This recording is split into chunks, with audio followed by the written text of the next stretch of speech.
आज 2 तारीख है। Nano technology of electro homeopathy research methodology में मैं आप सभी का स्वागत करता हूं, अभिनंदन करता हूं। नमस्कार।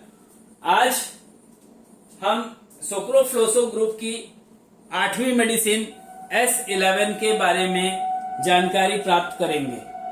सोक्रोफ्लोसो ग्रुप की जो ये S11 है, इसका जो वर्क है वो किस प्रकार से होता है, इसके ऊपर पहले आप एक सारांश समझ लीजिए, क्योंकि सारांश जब तक नहीं समझेंगे तब तक उसको डिजीज के अकॉर्डिंग कैसे आप लोग समझ पाएंगे। तो S11 जो मेडिसिन है ये केंद्रीय तंत्रिका तंत्र की 10वीं तंत्रिका जो होती है इसके ऊपर ये प्रभाव रखती है। बार बार लगातार जोर से बोलने से अटकता है जबान। S11 विशेष प्रकार की एक औषधि है जो नौजिया और वोमिटिंग के लक्षणों पर प्रभाव रखती है, फिर चाहे वो किसी भी कारण से हो रहा हो, ड्यूरिंग प्रेगनेंसी के कारण हो रहा हो, बस हवाई जहाज में आप सफर कर रहे हो, यात्रा कर रहे हो तब हो रहा हो, मतलब कहीं ऐसा कोई झूला वगैरह झूल रहे हो और तब फिर चक्कर आना चालू हो जाता है, उसके कारण हो रहा हो, या नोजिया वोमिटिंग किसी भी कारण से हो रहा हो, तो वहां पे S11 का यूज करने पर कुछ ऐसे तत्वों की आपूर्ति होती है जो वोमिटिंग के सेंटर में आई कमियों को पूरा करके उसके स्टिमुलेशन को शांत करती है। इसलिए यह प्रेगनेंसी में होने वाली नोजिया वोमिटिंग में भी सफलतापूर्वक यूज की जाती है। इससे गर्भावस्था जो होती है उस कंडीशन में शिशु को कोई साइड इफेक्ट नहीं होने देता और सफलतापूर्वक यूज की जा सकती है। इससे अगर हम बात करें कि इससे कोई साइड इफेक्ट होता है क्या बच्चे को, तो नहीं होता है। महिलाओं को कमजोरी या अनिच्छा जैसी शिकायत अगर होती है तो S11 AMD एंटीमल डिमर इसको कहा जाता है।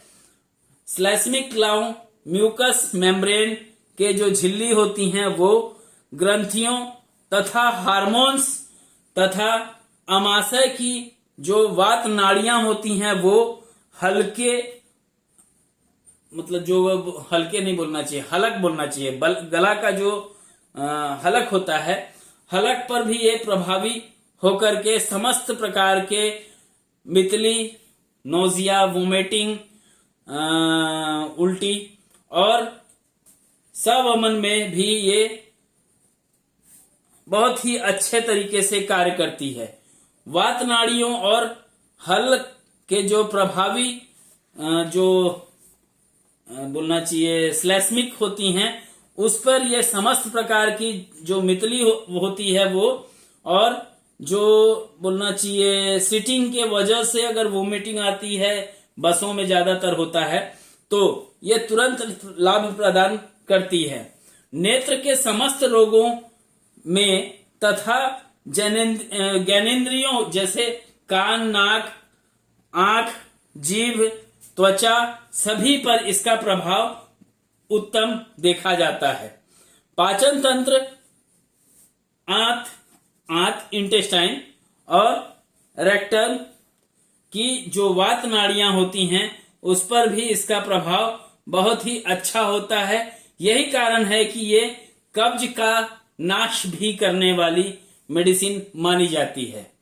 इसके अतिरिक्त किसी भी प्रकार के असंतुलन के दौरान जिसमें नोजिया और वोमिटिंग हो रहा हो उसको ये रोकने में सक्षम औषधि के तौर पे मानी जाती है।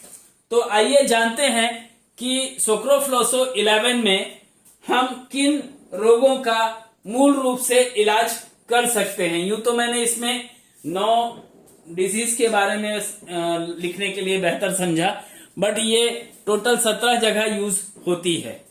तो आइए जानते हैं वो कौन कौन से डिजीज हैं और कौन से डायल्यूशन से उसका ट्रीटमेंट चालू किया जाएगा। सोक्रोफ्लोसो ग्रुप के 11वें नंबर की जो मेडिसिन है इसका उपयोग मैंने 8 प्रकार के रोगों में समझाने के लिए डाला है। तो आइए जानते हैं वो कौन कौन से रोग हैं। वेगस नर्व, अगर वेगस नर्व से रिलेटेड कोई डिसऑर्डर आ रहा हो तो S11 को D3 फॉर्म में डायरेक्ट डाइल्यूशन थर्ड अगर हो तो डायरेक्ट टू टंग दीजिएगा, और अगर आपके पास D3 बेस हो तो 3 बार तोड़ लीजिएगा और वहां से 10 ड्रॉप डायरेक्ट टू टंग दीजिएगा। वॉमिटिंग अगर किसी को हो रही हो किसी कारण से तो D2 फॉर्म में डायरेक्ट टू टंग S11 के 10 ड्रॉप 20 ड्रॉप देने से 10 से 20 ड्रॉप देने से उल्टी रुक जाती है। अगर हम बात करते हैं स्नायु शक्तिवर्धक की, न्यूरल्जिया में टॉनिक के तौर पे अगर देने की तो S11 को न्यूरल्जिया के टॉनिक के तौर पे D2 फॉर्म में 10 ड्रॉप QID देने से यथाशीघ्र लाभ मिलता है। अगर किसी व्यक्ति को मस्तिष्क का वेदनाशक के तौर पे ब्रेन में अगर पेन हो रहा हो तो वहां पे S11 को D5 फॉर्म में देने से यथाशीघ्र लाभ मिलता है। किसी भी कारण से अगर बीपी हाई हो रहा हो तो S11 को D6 फॉर्म में 5 ड्रॉप QID देने से बीपी जो हाई हुआ है उसमें कमी आती है। बट इस केस में एक बात का खास ध्यान रखिएगा कि बीपी अगर किसी को बढ़ रहा हो तो वहां पे A1, F1 और BE का तेल में लगा करके चेस्ट के ऊपर अप्लाई कराने से भी बीपी में जो हाई बीपी हुआ होगा वहां पे कमी आती है। प्रेगनेंसी जो वोमिटिंग आ रही हो प्रेगनेंसी के कारण तो वहां पे S11 को D2 फॉर्म में डायरेक्ट टू टंग देने से लाभ मिलता है। माइग्रेन की अगर हम बात करें तो माइग्रेन में S11 का उपयोग केवल और केवल D6 में किया जाना उत्तम माना जाता है।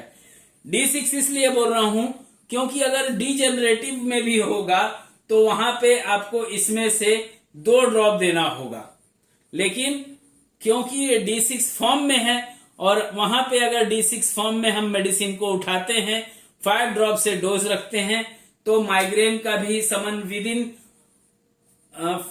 7 to 15 डेज में ये माइग्रेन को एक्यूट माइग्रेन को ठीक करने का दम रखती है। Vertigo due to high blood pressure, उच्च रक्तचाप हो रहा हो जिसके कारण चक्कर आ रहा हो, ठीक है, तो वैसी अवस्था में S11 को D5 फॉर्म में देने से उत्तम रिजल्ट्स देखने को मिलता है। कभी भी इस बात का ध्यान रखिएगा कि ये जो चार्ट बना हुआ है इस चार्ट को बिल्कुल फॉलो अप ले लीजिएगा, क्योंकि अगर वो थोड़ा भी चूकेंगे तो शायद मिले ना मिले, मैं नहीं कह पाऊंगा। इसके बाद मैं सार्कोमा के ऊपर वीडियो डालने जा रहा हूं। जो चिकित्सक इलेक्ट्रोहोम्योपैथी मेडिसिन से कैंसर के ऊपर कार्य करते हैं उनको सार्कोमा का समझना बहुत ही जरूरी होता है, क्योंकि कई ऐसी अवस्थाएं आती हैं जिसमें हमको कैंसर के वर्ड्स नहीं समझ में आते हैं। यूं तो ये प्राइमरी क्लासेस हैं, बट ये प्राइमरी क्लासेस के अंदर जो चीजें मिल रही हैं हमको पढ़ने को, यही चीजों को हम अगर 43 पेटेंट बेस में मिला दें तो फिर मुझे बताने की आवश्यकता नहीं है कि मेडिसिन कितने दिनों तक चलेगी, अधिक से अधिक पेशेंट को हम क्योर कर पाएंगे और उनके द्वारा जो डाटा एविडेंस हमको मिलेंगे उसका हम अन्य जो नए चिकित्सक होते हैं उनको मोटिवेट करने के लिए भी प्रयोग कर सकते हैं। तो मैं इसी के साथ आज्ञा चाहूंगा। जय काउंट सीजर मेटी जी, जय इलेक्ट्रोहोम्योपैथी और जय आप सभी की। धन्यवाद।